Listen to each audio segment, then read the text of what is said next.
Bueno, muy buenos días a todos y deseo también agradecerles a ustedes por acompañarnos en este webinar. Para nosotros es un enorme placer colaborar con el Instituto Mexicano para la Competitividad, el IMCO, y tener al director general, Dr. Juan Parinas, como el expositor hoy en este que es básicamente una nueva serie de webinars que estamos llevando a cabo acá en el Instituto de las Américas.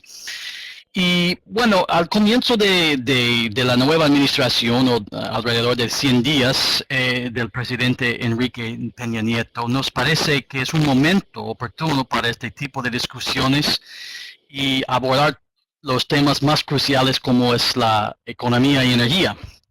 Y como preámbulo al webinar y nuestra presentación, quisiera repasar por unas cifras, algunas bien conocidas, pero para encuadrar la discusión me parece importante empezar con unas cifras. Y uno de lo más importante que es bien conocido por ustedes es que el monto de los ingresos del gobierno federal que provienen de Pemex es que más que 30%, esta es una cifra bien conocida, pero es muy importante destacar. Y también una cifra que me encantó, que es un poco viejo, pero me encantó mencionar, es que en el año 2011 Pemex pagó impuestos casi 6 veces superiores a lo que pagaron las 100 empresas más importantes en la Bolsa Mexicana de Valores. Esta es una cifra que siempre me llama mucha atención. Y además hay una cifra importante que México en cuanto a sus ingresos fiscales con respecto al PIB, y especialmente cuando contempla dentro de los países de la OECD, en cuanto a México en su rango como un país más bajo en el ingreso fiscal con respecto al PIB. La última cifra, que es poco más recién, y también espero que el doctor Parinas nos van a ayudar en entender, es una cifra que salió por parte del nuevo director general de Pemex en una entrevista en el periódico El País. En esta entrevista dijo que una reforma energética supone un impacto en el PIB del 2%. Por lo tanto, no sé dónde viene exactamente la figura, la cifra por parte del director general, pero es importante destacar esta posibilidad, potencia de reforma energética en México en cuanto a la economía. Y por último, no son cifras, son básicamente unas cosas del Instituto de las Américas. Quisiera destacar dos temas. Primero, nos gustaría que todos ustedes en este webinar nos sigan en Twitter. La nueva cuenta para nuestro programa de energía es @IOA_energy. Es nuestro nuevo Twitter handle. Y segundo, quisiera mencionarles que estamos llevando a cabo nuestro próximo webinar en cuanto a energía y la tecnología en México. Este se llevará a cabo el 24 de abril con una exposición del Jorge López de Cárdenas, director de tecnología para Schlumberger. Bueno, con este termino y tengo el gran gusto de pasar la palabra a nuestro amigo y colaborador el día de hoy, Dr. Juan Parinas, el director general del IMCO, que nos va a presentar sus importantes perspectivas y los trabajos y las investigaciones que está realizando IMCO en cuanto a la intersección del sector energético y la economía en México. Dr. Parinas, muchísimas gracias a usted por acompañarnos y la palabra es suya. Jeremy, Alexis, gracias por el privilegio de permitirnos compartir el trabajo que hacemos en el IMCO. Un poco de lo que les voy a platicar hoy es de la enorme oportunidad que tiene México en probablemente el sector con mayor potencial de la economía. Normalmente hago un chiste cuando hablo de tema del sector energético en México. Es que si comparamos todas las industrias energéticas de América Latina e incluso del mundo, México es efectivamente la más cerrada a la inversión en todo el planeta, sí, incluso más cerrada, por ejemplo, que Corea del Norte o que Cuba. Y lo que insisto mucho es que si la dictadura norcoreana o Fidel Castro tiene que enseñarte algo sobre cómo funciona la economía de mercado y el potencial de generación de riqueza de esta, pues es que realmente tienes mucho que aprender y mucho que cambiar. Y esa es la situación que hoy vivimos en México. Tenemos un sector energético que se ha rezagado no solo en los cambios históricos, en los cambios institucionales, sino también se ha rezagado en los cambios tecnológicos. Y ese es como el primer desafío. ¿De qué manera podemos integrar el sector energético mexicano a unas mayores condiciones de mercado para que el petróleo y la bendición de la riqueza de los hidrocarburos con los que cuenta nuestro país se convierta en un motor de desarrollo importante para toda la economía y para cambiar las condiciones estructurales de la productividad, de la generación de riqueza en México? Entonces estamos frente a una gran oportunidad. Antes de entrar a las gráficas y a las cifras, creo que el mayor reto que tenemos como país es resolver, y es casi un reto cultural, resolver una confusión. Y la confusión principal que tenemos los mexicanos en el sector energético es que vemos una molécula química, el petróleo, como una parte intrínseca fundamental de nuestra identidad nacional. Alguna vez escribía yo un artículo que cada país tiene como sus confusiones estructurales. Hablaba yo, por ejemplo, nuestros amigos y vecinos en Estados Unidos, desde mi percepción, confunden en algunas regiones la aportación de armas con la libertad. Pues los mexicanos confundimos la molécula del petróleo con la soberanía de nuestra nación, con nuestra identidad como país.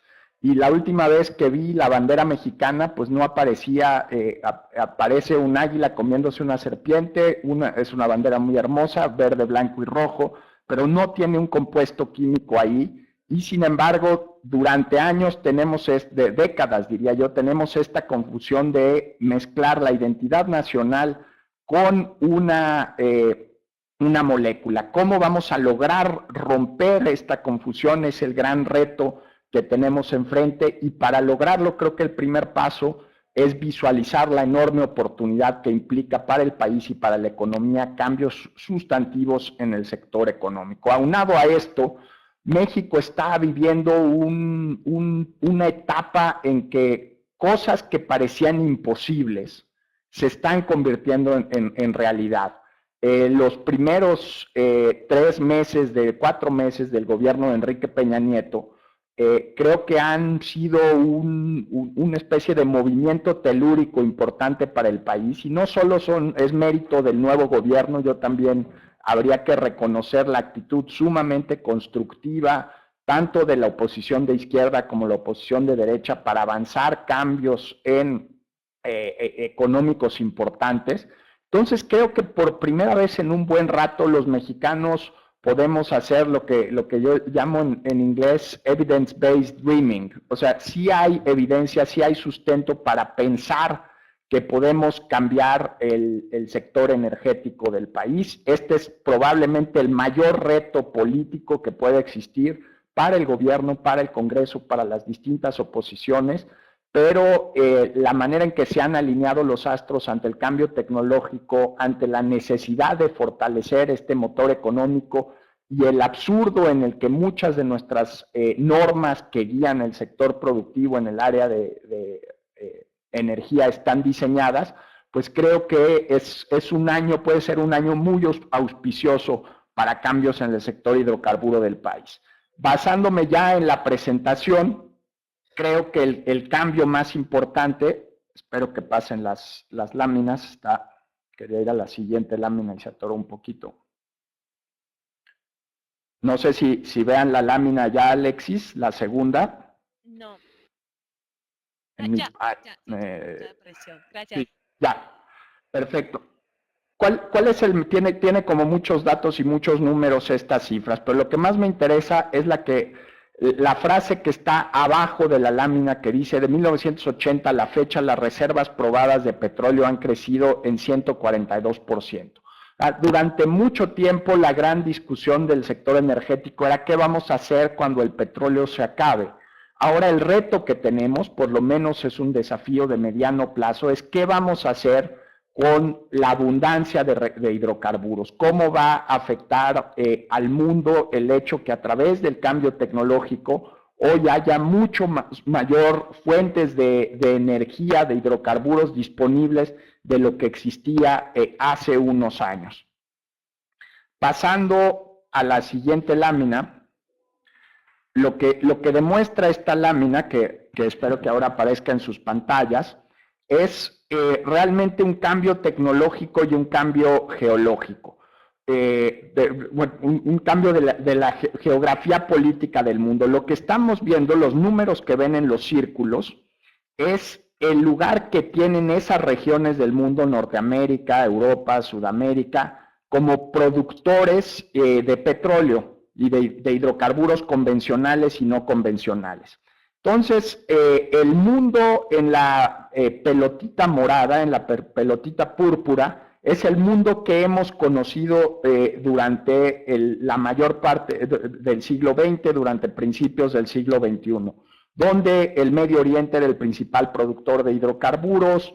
El segundo lugar, gracias a los enormes yacimientos venezolanos, estaba en Sudamérica.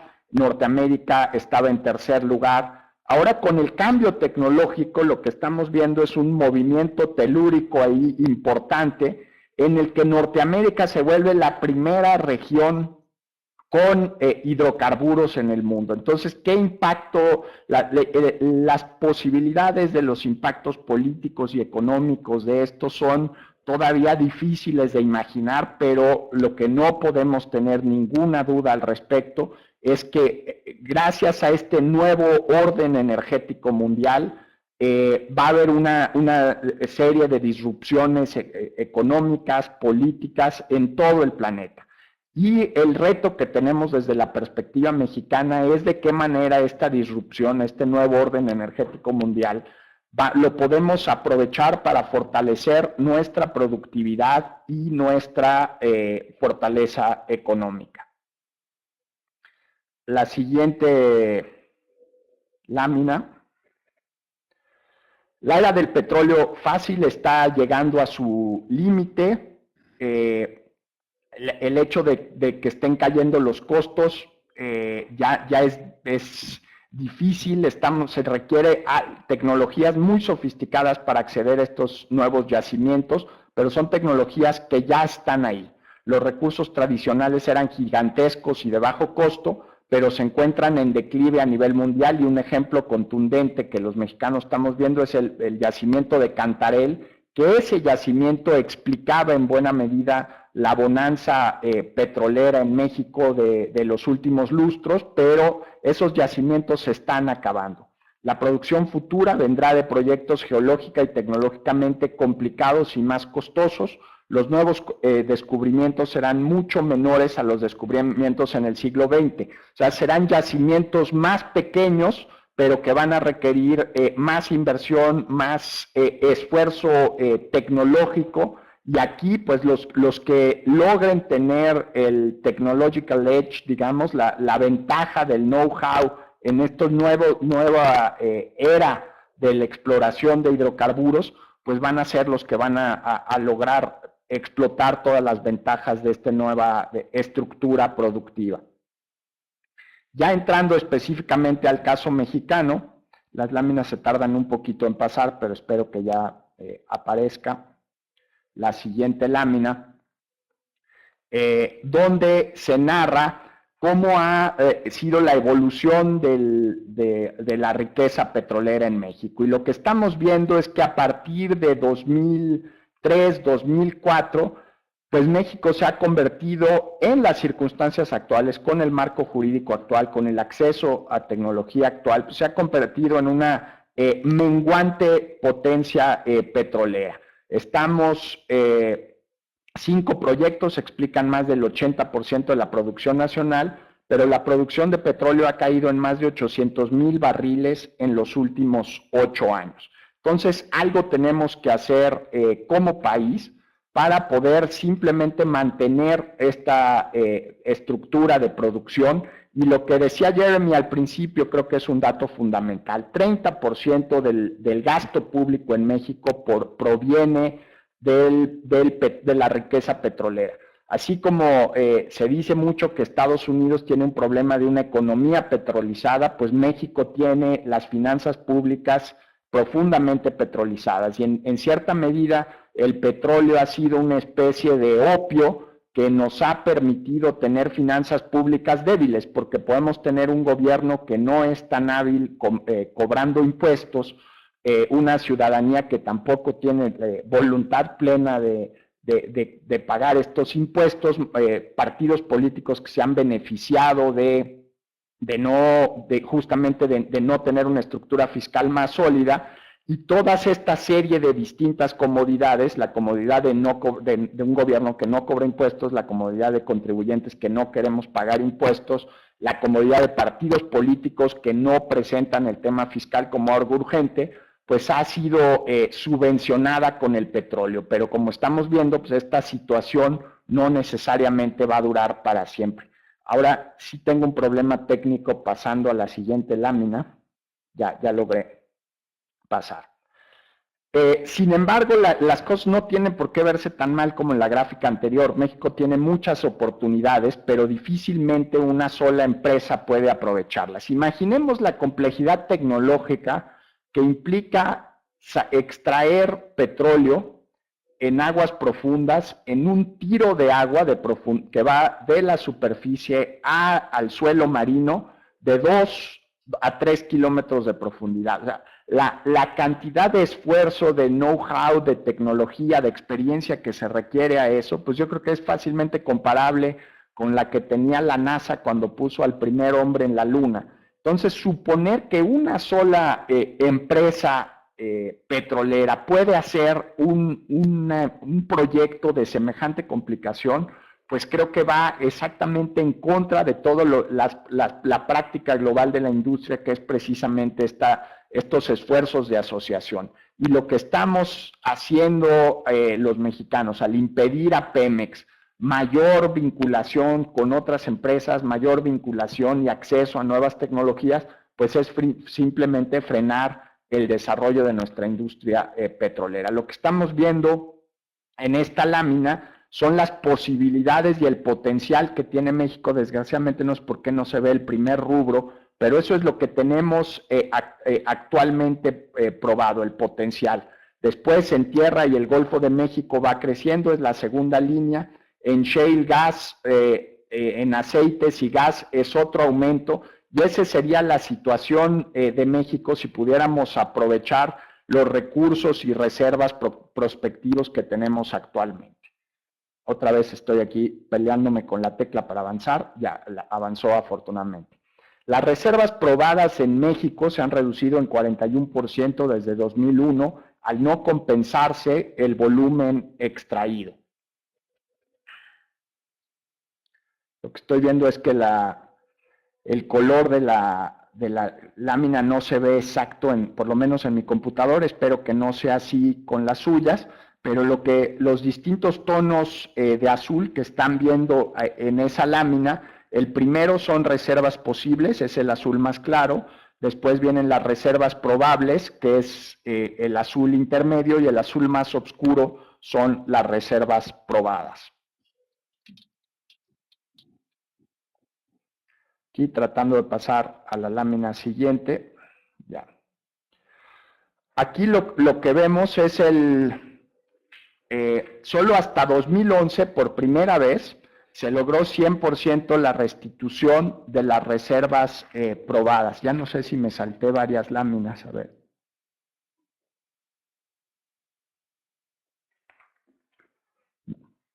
Ok, me dicen que va bien. Lo que vemos en la parte de abajo, el número que aparece en blanco, es la reposición integrada de reservas probadas. Y lo que es un hecho es que estamos logrando reponer esas reservas, pero en buena medida también porque tenemos niveles de producción más bajos de los que existían antes. Entonces, pues sí está cayendo la la reposición de reservas. Digo, estamos logrando mantener reservas en 2011, pero porque tenemos una cuarta parte de la producción que existía hace un lustro. Entonces, podemos decir que en las condiciones actuales, México es una potencia petrolera menguante, una potencia petrolera en declive. Entonces, al cambio tecnológico, al cambio de este nuevo orden energético mundial, el desafío que tiene México es como economía, como países, ¿qué vamos a hacer para reinventar este sector de tal forma que tengamos suficientes recursos públicos, que podamos hacer esta transición de despetrolizar las finanzas públicas del país y al mismo tiempo tener acceso a hidrocarburos baratos que permitan el crecimiento económico? Las dos preocupaciones clave que tiene que tener la economía mexicana es cómo reducir costos y reducir riesgos. Y en el tema de reducir costos, pues es evidente que tener acceso a un sector energético, a tener acceso a hidrocarburos a buen precio es fundamental. Y debido a esta transición, en el caso mexicano, justamente de un país que estábamos produciendo más de 3 millones de barriles de petróleo diarios a estar produciendo cerca de 2.4, ahora sí se trabó, creo que la lámina, ya va. Pues es justo lo que tenemos que enfrentar y las motivaciones a cambiar. No todas las reservas tienen el mismo nivel de complejidad. 55% de las reservas en México se ubican en yacimientos que requieren mejor tecnología. Y creo que una manera de cuantificar y ponerle un número a esta complejidad tecnológica es la cifra de en medio, que es el costo de producción por barril en cada uno de los campos. Entonces podemos ver que el campo de Cumaza, el costo por extracción de barriles de $4.6, y que es totalmente distinto a los campos de Poza Rica o Altamira, que anda cerca de los 27, $26.8 por extracción de barril en campos maduros. Entonces, ¿de qué manera México va a poder tener acceso a tecnología que le permita mantener o reducir estos costos de exploración y producción petrolera, ¿no? Y vemos que la buena parte de las reservas que tiene el país van a depender su explotación de acceso a las mejores tecnologías.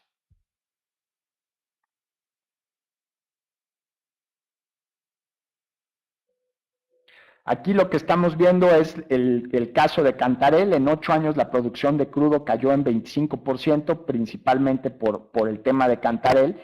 Y aquí sí, como sector energético, pues prácticamente pusimos, como dice el dicho frecuente en México y en América Latina, todos los huevos en una misma canasta. La gran prosperidad y el gran boom petrolero de México se explica gracias a la explotación del yacimiento de Cantarell. Y lo que estamos viendo pues es una caída acelerada de este yacimiento y que los otros yacimientos desafortunadamente no han crecido a la velocidad requerida, ¿no?, para poder compensar la caída de Cantarell.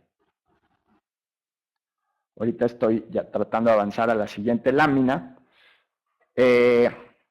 Aquí lo que vemos es la producción de gas también ha disminuido por la baja en Cantarell, los bajos precios en Burgos y madurez de campos en Veracruz.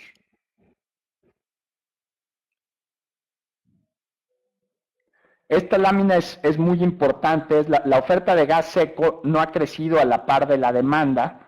La demanda ha crecido mucho. México, todo el sector de manufacturas, pues depende de acceso a energías a buen precio y desgraciadamente aquí hemos dependido mucho del gas natural importado, que no me parece grave. El tema es que no pudimos estimar de manera correcta el crecimiento de la demanda, entonces ni siquiera tenemos una infraestructura plena para importación de gas. Los gasoductos que vienen precisamente de Estados Unidos para abastecer a México, no todos llegan a todas las zonas industriales y durante 2011 y 2012 la economía, el sector manufacturero tuvo problemas graves de abastecimiento de gas, justamente debido a que tenemos problemas, tenemos limitado y prohibido la inversión privada en gas. Luego, Pemex no se beneficia a plenitud del potencial de invertir en gas porque las tasas de inversión en aceites crudos son más altas. Creo que esto pinta muy bien el absurdo del que vivimos en México. Estoy tratando de avanzar 2 láminas a la vez, lo cual está demostrando ser un reto un poquito complejo, pero esta nos la saltamos y lo que quería pasar era a la siguiente lámina. Justamente esta lámina demuestra un poco la lógica de un funcionario de Pemex. Tenemos de un lado una cartera, la utilidad acumulada de la cartera de proyectos de inversión y en el eje vertical y en el eje horizontal la inversión acumulada en la cartera de proyectos. Entonces, el objetivo de un funcionario de Pemex es maximizar la renta de los mexicanos. Y lo que estamos viendo pues es que los puntitos azules, mientras más suban verticalmente, pues el funcionario está haciendo mejor su trabajo, porque está invirtiendo en proyectos que le generan mayor riqueza a la nación. El problema es que tenemos los puntitos que están dentro del círculo, que en esencia son proyectos de gas, ya no funcionan por la restricción presupuestal. O sea, al Estado mexicano no le alcanza invertir en todos los sectores y todas las áreas posibles de explotación de hidrocarburos.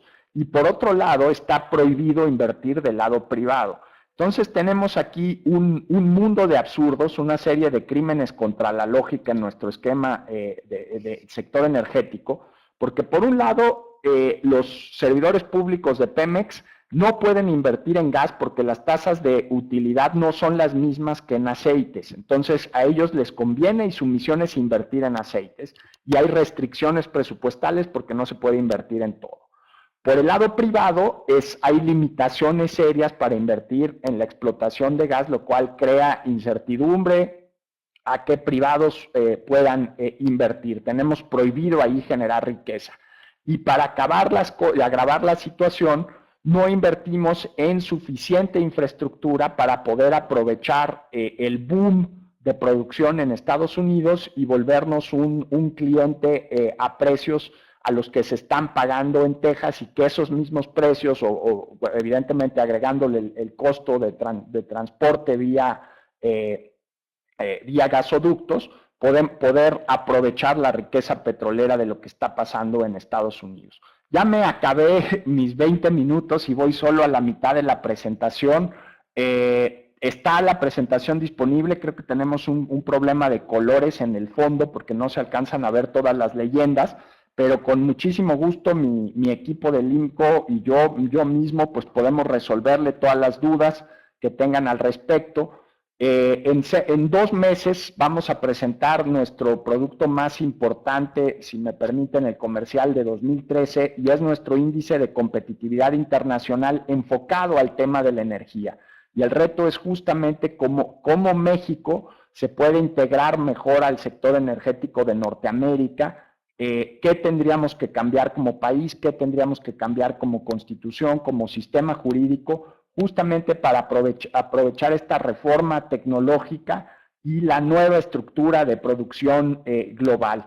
La cifra que mencionara Jeremy, que aludió Emilio Lozoya en una entrevista del periódico El País, creo que incluso se puede quedar corta, hay muchos rangos de estimación, pero uno es el potencial subutilizado del sector energético, como el caso del gas que les acabo de presentar. O sea, ahí hay una enorme área para poder invertir y poder generar riqueza que no ha sido explorada. Si simplemente tomáramos las lecciones de Fidel Castro en apertura a la inversión privada en el sector energético, todo lo que podríamos avanzar y prosperar como país sería impresionante. Pero esa es solo la mitad de la historia. La otra mitad de la historia es el abastecimiento garantizado de productos energéticos de bajo precio. Estamos integrados económicamente Estados Unidos y México. Desgraciadamente esta integración económica no se refleja a plenitud en el sector energético. A México le convendría de manera fundamental, transformativa de nuestra economía, si lográramos integrarnos de mayor forma con el sector energético de Canadá y de Estados Unidos, una especie de NAFTA energético, no solo por la riqueza derivada estrictamente del sector de energía, sino por la garantía de abasto energético a bajos costos, lo cual nos permitiría destacar y potenciar muchas otras industrias. Por ejemplo, me estaban platicando amigos del sector acerero en el país. El 30% de la producción de una tonelada de acero se explica gracias a la energía. El 30% del costo de una tonelada es energía. Pues si podemos tener abasto energético más barato, más accesible, a precios más competitivos, pues esto va a tener un impacto que va a rebasar mucho más allá del simplemente el sector de aceites, gas y el resto de los hidrocarburos. Va a tener un potencial de transformación para los costos de producción de toda la economía mexicana y toda la economía de la región norteamericana. Espero, Jeremy, que sea más o menos lo que habían pensado en la presentación. Por supuesto, el PowerPoint está disponible y con muchísimo gusto aquí me quedo para resolver sus dudas. Buenísimo, muchísimas gracias, doctor Pardinas, por su intervención y sí, seguramente hay mucha cosa por debatir. Estamos recibiendo, como le explicó Alexis, a través del chat y funciones de la plataforma Watch2. No sé qué Alexis desea seguir con la ronda de preguntas y respuestas. Sí, no.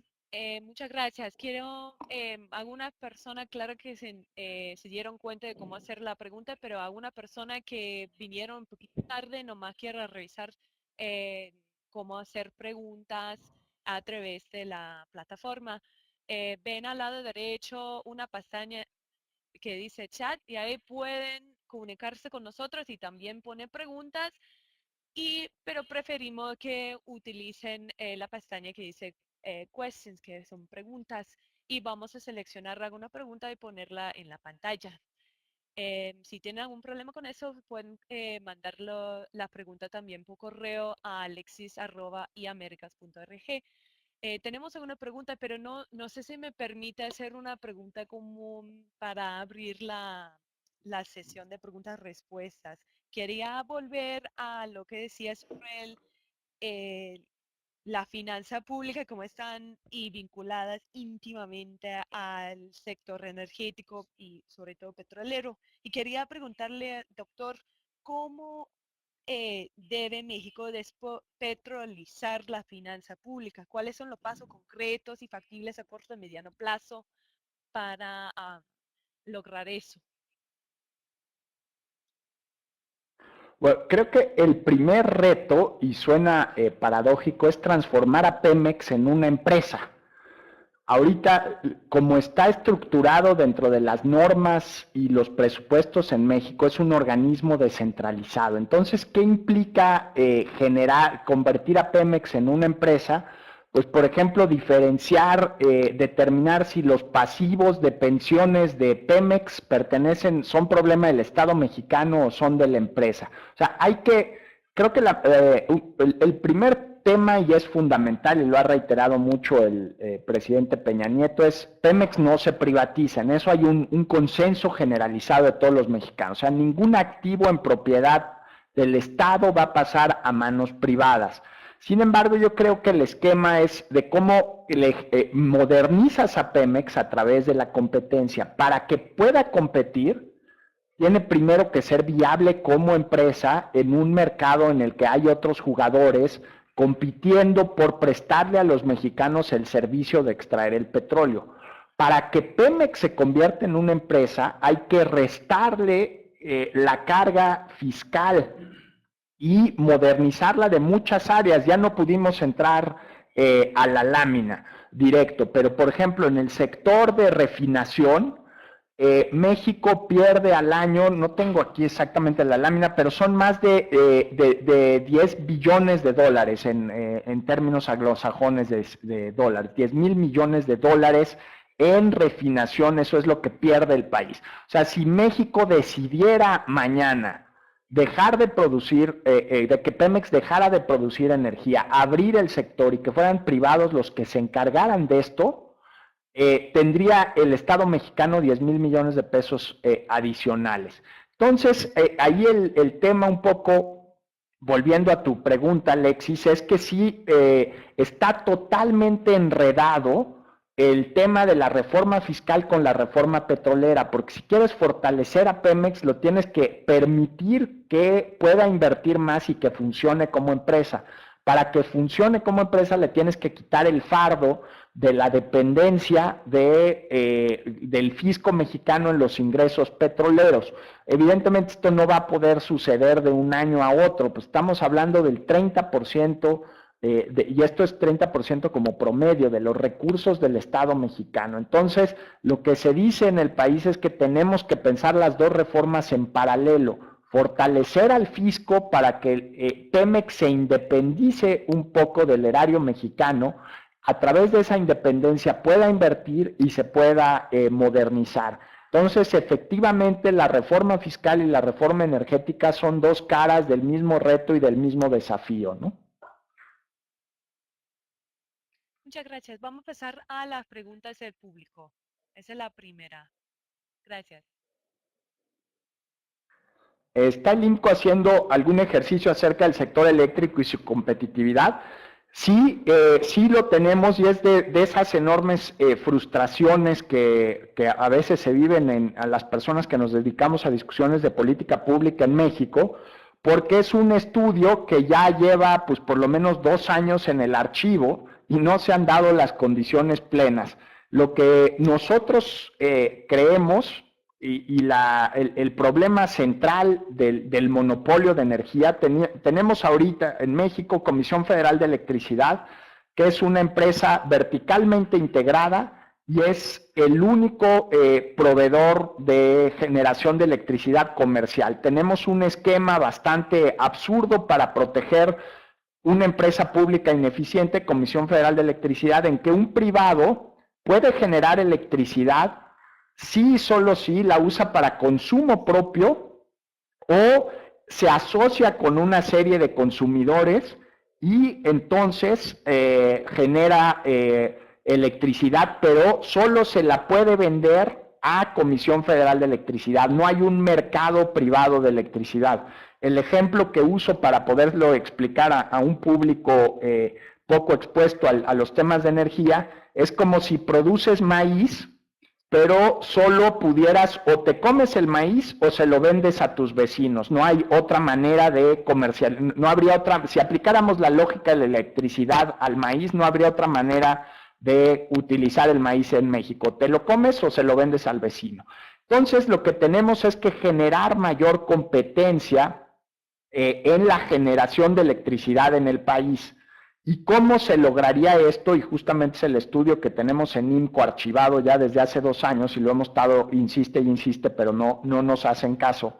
Es una fractura vertical de la empresa pública de electricidad. Primero, la parte de generación, ahí dejas a Comisión Federal de Electricidad, pero abres la plena competencia de tal manera que los privados que generen electricidad puedan venderla a quien ellos quieran. El problema es que como Comisión Federal es a la vez generadora y transmisora de electricidad, es dueña de los cables y las torres de electricidad que cruzan todo el territorio nacional, a CFE no le conviene comprar energía barata desde una lógica bastante mezquina, pero pues es la que tienen que ver los funcionarios de esta empresa pública. No les conviene comprar energía más eficiente del sector privado porque ellos tienen que justificar las inversiones en generación menos eficientes de su propia empresa. Entonces, si rompes la generación de electricidad, de la transmisión de electricidad y creas una empresa pública, propiedad del gobierno, que solo se dedique exclusivamente a transmitir electricidad de un punto A un punto B, y que a esa empresa no le importe si la generación, la electricidad que transmite es generada por públicos, por privados, por una asociación de generadores, por una enorme fábrica de acero que vende sus excedentes, eso no le importa. Su único negocio es transportar electricidad. Y luego ya para la distribución de última milla se puede crear una estructura ahí de monopolios regionales. Pero creemos que la mejor manera de garantizar la inversión y el abasto eficiente de electricidad en el país sería sin privatizar, porque una vez más esto no implica privatizar, es simplemente dejar que los privados que ya están generando electricidad para sí mismos y en manera colegiada en grupos de productores asociados, vendan sus excedentes a una empresa del gobierno que solo se dedique a transmitir electricidad de un lado a otro. Pero es como si a una empresa de coches le vendes, le das el monopolio de las carreteras, y de tal manera esa empresa perdón porque hago ejemplos tan fuera de lugar, pero es un poco la manera en que trabajamos aquí en INCO, tratando de comunicar los retos de política pública. Pero si a una empresa de coches le das el monopolio de las carreteras del país y le das la decisión de que solo puedes transitar en esas carreteras si usas sus propios coches, pues lo que vas a hacer es vas a quebrar y vas a generar incentivos a desinvertir en ese sector de producción de coches. Lo que queremos es una empresa de carreteras de electricidad que no importa la marca del generador, no importa la marca del automóvil, su trabajo sea simplemente transmitir electricidad. Pero esto solo va poder suceder en un escenario de desintegración vertical de la Comisión Federal de Electricidad. Perdón si me extendí un poco en la pregunta. No, muchas gracias, doctor. Hemos recibido un montón de preguntas. Voy a pasar a la siguiente.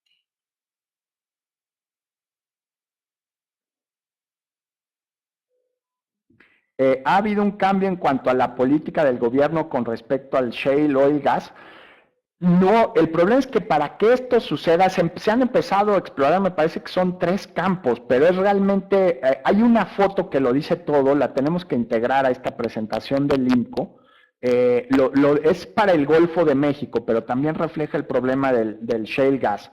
En las aguas de Estados Unidos, dentro del Golfo de México, en las aguas nacionales, ve uno la cantidad de yacimientos explorados y está saturado de empresas de todo el mundo que están entregándole recursos al gobierno de Estados Unidos, porque aquí son en aguas nacionales, y extrayendo el petróleo. Y ves del lado mexicano y está totalmente despoblado, aparecen ahí unos puntitos desperdigados por el mapa, y lo mismo está sucediendo en shale. O sea, los experimentos que estamos llevando en shale gas del lado de la frontera mexicana de ninguna manera detonarían la revolución que está sucediendo en Estados Unidos, ni siquiera se podrían equiparar a la velocidad y a la dinámica de inversión. Conozco empresarios mexicanos que están invirtiendo en Texas con mucho éxito para extraer justo shale gas, y desgraciadamente no tienen las mismas condiciones para hacer esas mismas inversiones en territorio mexicano. Justamente esto de lo que hablaba de integrarnos, de generar un NAFTA energético, una integración continental del sector de los hidrocarburos, implicaría que las asimetrías en las condiciones de inversión, las asimetrías y diferencias profundas en desarrollo tecnológico de un lado de la frontera y del otro no serían tan importantes. Y lo que estamos viendo es que pues, tenemos un recurso no aprovechado, una revolución tecnológica en un tren acelerado al cual como país pues no nos estamos subiendo, ¿no? Gracias. ¿En cuáles de las actividades subsidiarias de Pemex es más urgente realizar cambios robustos? Híjole, en todas. Me parece difícil escoger una en particular. En Pemex Exploración y Producción, por ejemplo, todo el tema de aguas profundas, pues lo que necesita Pemex es poderse asociar con toda libertad jurídica con las empresas que están haciendo aguas profundas con el mayor desarrollo tecnológico. Cada campo es distinto al otro. Cada campo puede implicar inversión de cientos, si no es que de miles de millones de dólares antes de obtener el primer barril de petróleo. Son inversiones de maduración muy lenta. O sea, las empresas de energía son empresas de capital de riesgo. Y Pemex lo que debería hacer es diversificar el riesgo en exploración y producción, asociarse con los mejores justamente para poder explotar esa riqueza. En refinación es un desastre. El presidente Felipe Calderón liquidó la empresa, el monopolio de distribución regional del Valle de México, la que nos malabastecía electricidad a los ciudadanos, a los habitantes de la Ciudad de México. La liquidó porque implicaba una pérdida anual de 40,000 millones de pesos, o sea, alrededor de unos 3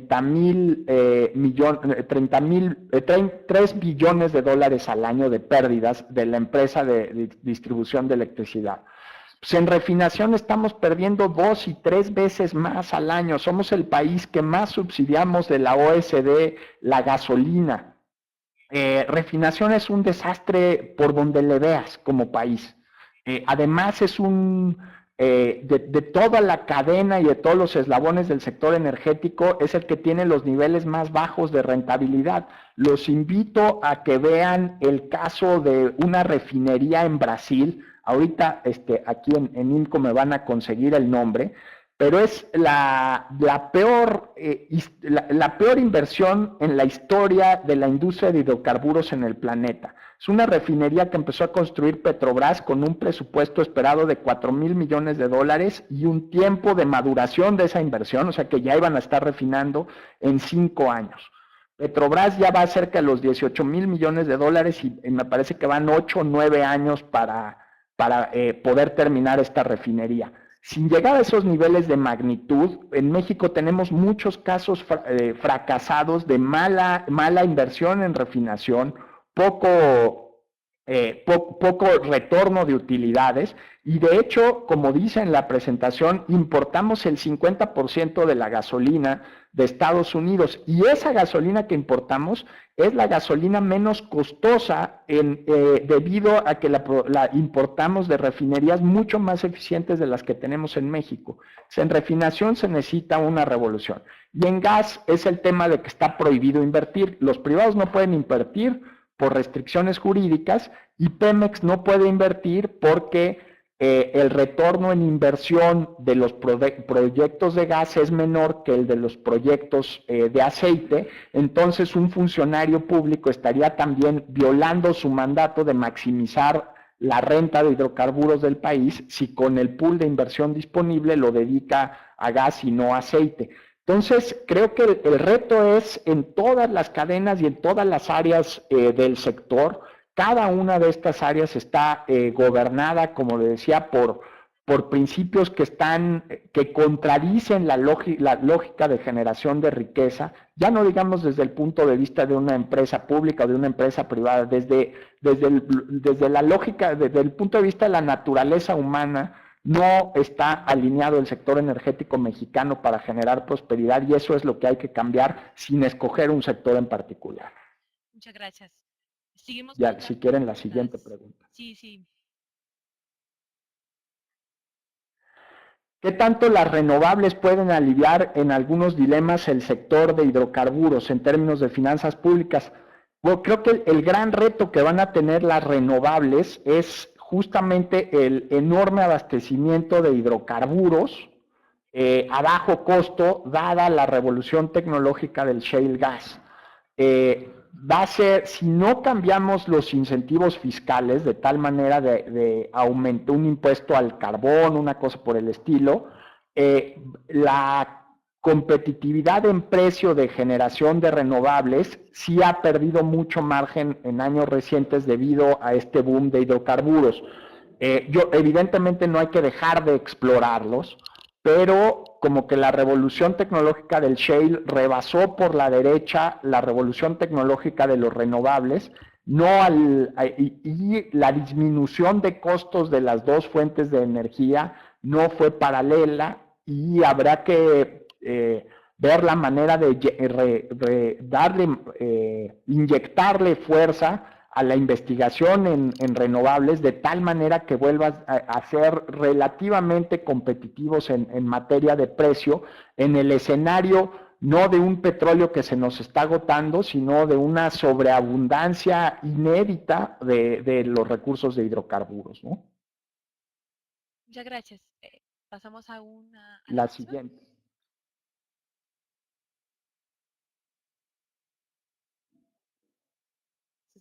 Es una pregunta técnica. En su opinión, la ley de cogeneración eficiente tendrá un impacto importante en el número de proyectos que se desarrollan en los próximos años. Para serles sincero, no conozco a fondo este rubro de la ley de cogeneración eficiente, pero lo que hemos visto en el sector es que los cambios jurídicos superficiales no han logrado garantizar mayor certidumbre en la inversión en el sector energético. O sea, y eso es también algo muy importante. Un termómetro de la ambición de cambio en el sector energético que podemos tener los mexicanos o cualquier público interesado en el tema es si está los partidos políticos y el gobierno dispuestos a tocar el artículo 27 de la Constitución. En el momento que cambiemos eso sí va a ser una reforma a fondo. En el momento en que, si es la ley de cogeneración eficiente de los 90, me ayudó en algo, perdón el cambio de tema, pero ayudó en algo, pero todavía no sigue operando de una manera racional. Y les cuento un ejemplo. Tengo unos amigos que construyeron el edificio inteligente, supuestamente más inteligente de América Latina, y parte genera electricidad vía paneles solares en el techo del edificio. Es un edificio que vale la pena visitar si están ustedes en estos temas de energía y vienen a visitar la Ciudad de México. Es realmente una especie de museo de tecnología limpia, de renovables, que mezcla arquitectura y administración eficiente de energía. Y el edificio genera cerca del 140% de la electricidad que consume. Entonces, este 40% de excedentes, pues se lo venden a Comisión Federal de Electricidad. Esta anécdota creo que pinta los retos del sector muy elocuente. Y Comisión Federal de Electricidad le dice a los dueños del edificio, perfecto, reintegren esa electricidad al grid nuestro y nosotros se las pagamos. Pero Comisión Federal de Electricidad no se las paga en efectivo, se las paga con más electricidad. Entonces, ¿para qué quiere un edificio que genera el 140% de electricidad que le paguen con electricidad? Lo que él quisiera es que esa inversión en energías renovables, de autogeneración de electricidad, le redituara de alguna manera económicamente, pero pues si no, le estás vendiendo lo que a ellos les sobra y pues eso no genera una racionalidad para promover la inversión, ¿no? Muchas gracias. No fue mi respuesta muy completa, pero... No, está perfecta. La siguiente sí. partes. Algunos se dieron cuenta de que es como Twitter, hay un límite de caracteres. Entonces voy a poner la primera parte y la segunda. Sí, aquí me ponen en una pregunta de... No quise decir que mi país era adicto al opio, que nuestras finanzas públicas eran adictas al petróleo, como creo que fue un discurso del presidente Bush en un State of the Union que dijo que Estados Unidos era adicto al petróleo. En ese mismo sentido, en el caso de Estados Unidos es la dependencia de toda la economía. En el caso mexicano, evidentemente dependemos de hidrocarburos, pero la dependencia más dramática es sobre las finanzas públicas. Y la manera de romper esa adicción es tener un Estado, y me refiero a un Estado refiriéndome a los 3 niveles de gobierno, con capacidad de cobrar impuestos. O sea, nuestra capacidad de recaudar impuestos a la propiedad, al trabajo, al consumo, es mucho menor que prácticamente cualquier país de un nivel de desarrollo equivalente. Entonces, mientras no fortalezcamos nuestras capacidades fiscales, no vamos a romper precisamente esta adicción. Sí, Alexis. Gracias. Volviendo al tema de renovables.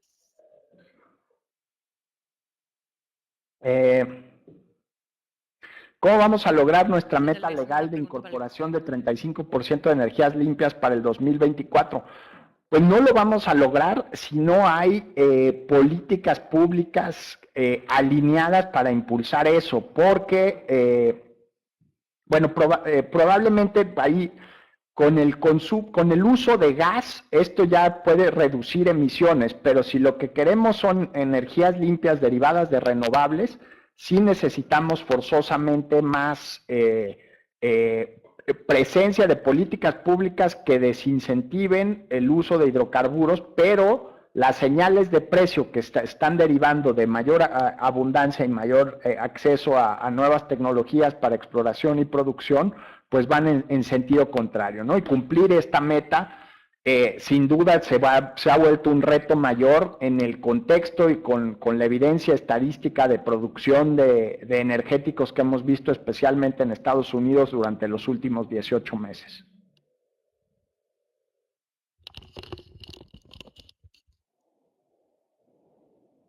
Sí, si quieren. Muchas gracias. Entonces, yo creo que casi nos acaba el tiempo. No sé hasta cuándo se puede quedar, doctor, Si quieren, nos pero tomamos unos 5 si minutos podemos más por si hubiera terminar ya con alguna esto. otra pregunta. Perfecto. Perfecto. Bueno, esa sería como la penúltima pregunta entonces. Ok. Vamos a vamos a dejar tiempo para una más después de esto.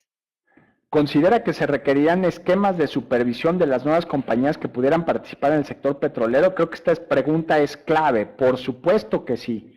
Necesitamos reguladores más fuertes, necesitamos transparencia en el uso de los recursos. México debería ser uno de los estándares globales para en temas de supervisión y regulación de los mercados energéticos. Es muy, a mí de las cosas que me preocupa mucho, porque estamos aquí hablando de que ocurra un cambio profundo en nuestras instituciones y los incentivos que regulan el sector energético. Está esta diosa griega Némesis que te castiga cumpliéndote tus deseos. Imaginemos un escenario en que México logra transformar esto. Primero, me preocuparía mucho una inyección inusitada de moneda dura, de dólares, a la economía mexicana. ¿Cuál va a ser el impacto del tipo de cambio cuando una de las vocaciones fundamentales de la economía nacional es la manufactura de exportación? Entonces tenemos que pensar en un esquema, o sea, si se cumplen nuestros sueños de modernizar el sector energético, un esquema tipo noruego, de un fondo generacional que permita esterilizar este flujo de recursos sin afectar el tipo de cambio de tal manera que afecte todo el sector manufacturero. Si ustedes ven la lista de los principales países productores de petróleo y de los principales países exportadores de manufacturas, van a encontrar que no tienen mucho que ver. O sea, el principal exportador de manufacturas es China. Todavía el principal exportador de hidrocarburos es Arabia Saudita, y en esa lista de hidrocarburos están Venezuela, Noruega, Estados Unidos. Los únicos países que están en las dos listas es México, Canadá y Estados Unidos. Curiosamente, la región de Norteamérica. Somos potencias energéticas y potencias en manufactura. ¿De qué México tiene que balancear estos dos sectores económicos? Y uno clave es la manera de administrar la riqueza derivada. Y hay que generar regulación no solo sobre el comportamiento, la transparencia de los contratos, y recordar que toda esta lógica de cambio parte del principio de que el petróleo va a seguir siendo propiedad de los mexicanos. Lo que tenemos que respondernos es de qué manera podemos aprovechar mejor esa riqueza, de qué manera Pemex se puede volver un factor importante, pero no un factotum. Pemex no puede ser un sector, y ese es el esquema que tenemos actualmente. Necesitamos un sector energético no una empresa que sea un monopsonio que todo lo quiere abarcar y todo lo quiere resolver. Y en ese sentido, la regulación y el papel de las instituciones de gobierno en esta interacción entre empresa pública, empresa privada, la estructura de los contratos. México debe ser un estándar de transparencia global, si no simplemente lo que vamos a hacer es desaprovechar esta oportunidad, como también lo sería si no tenemos un fondo para aprovechar la riqueza petrolera, que también, por cierto, tiene que estar muy bien regulada. Muchas gracias. Esta será la última pregunta, la que voy a pasar ahora. ¿Cómo va a cubrir el Estado mexicano el hueco de 30% de ingresos públicos que deja Pemex y de pagar impuestos? Bueno, creo que sí, ese es como el gran reto de como país que tenemos en el futuro, de dónde van a salir esos recursos. El dato que decía Jeremy al principio, de que Pemex aporta más que las 100 empresas más grandes que cotizan en la Bolsa Mexicana de Valores, pues sí, creo que retrata muy bien el tamaño del reto. O sea, necesitaríamos casi duplicar el tamaño del sector privado en el país para poder cubrir este 30% de ingresos.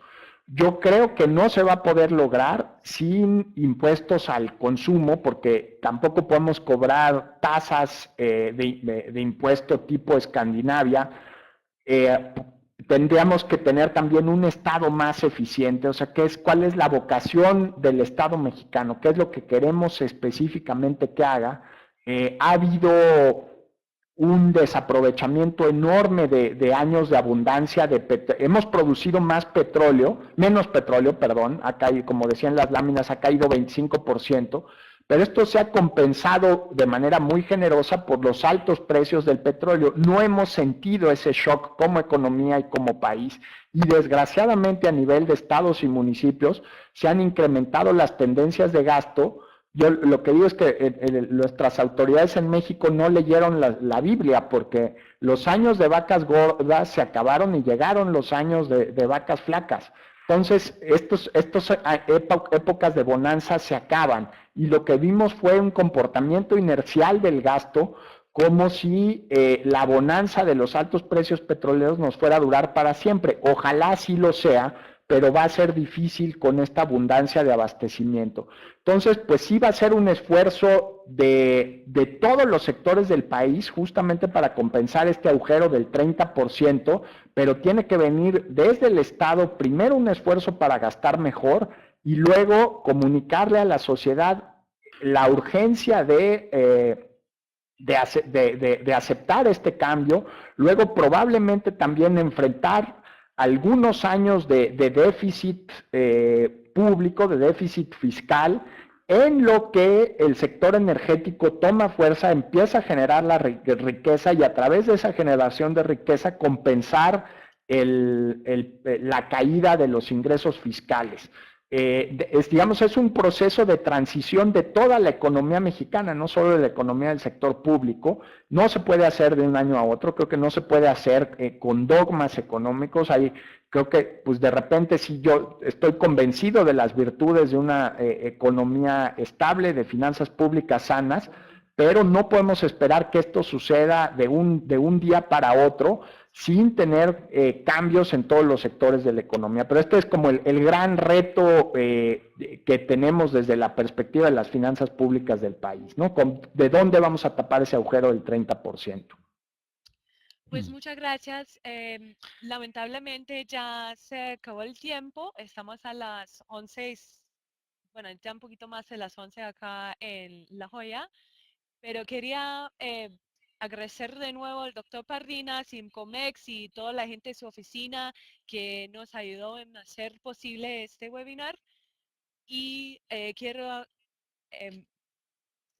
también decirle a todos que por favor pedirles que nos sigan en Twitter, IOA_energy o IOA_energy, y también que nos sigan por el sitio web www.iamericas.org, y donde verán, por ejemplo, los datos para el próximo webinar que es el abril 24, con el señor Jorge López de Carna sobre energía y tecnología en México. Él es el director de tecnología de Schlumberger y quiero pasar la palabra por último al nuestro director Jeremy Martin.